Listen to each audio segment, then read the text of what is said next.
افسانه پردازه تو را افسانه میخواند. حقیقت نام آثار حقیقت خانه میخواند.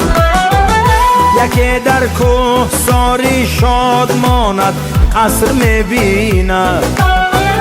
یکی کاشانه ای غم در بغل کاشانه میخواند. وطن ای جان وطن ای دل وطن ای سرزمین گل.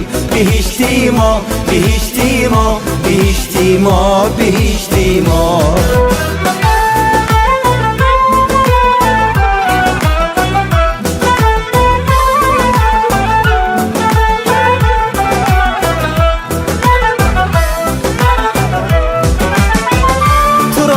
سر نوشتی خش می بالند و می نالند. یکی آباد می سازد یکی ویران نمی خواند. یکی را در غریبی یک کفی خاکی تو جان داروست. یکی در دامنت همگامه‌ای بیگانه می خواند.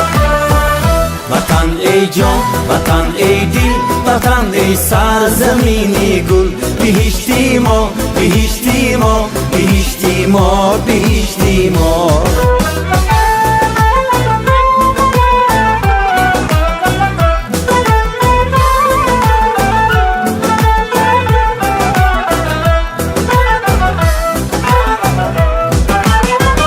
تو را مردی ره منزل به منزل میکند دنیا.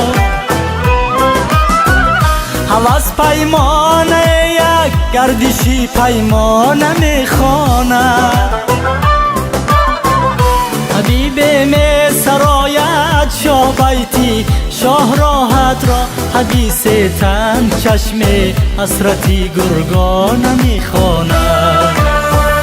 وطن ای جان وطن ای دل وطن ای سرزمین گل. بهشتی ما بهشتی ما بهشتی ما بهشتی ما.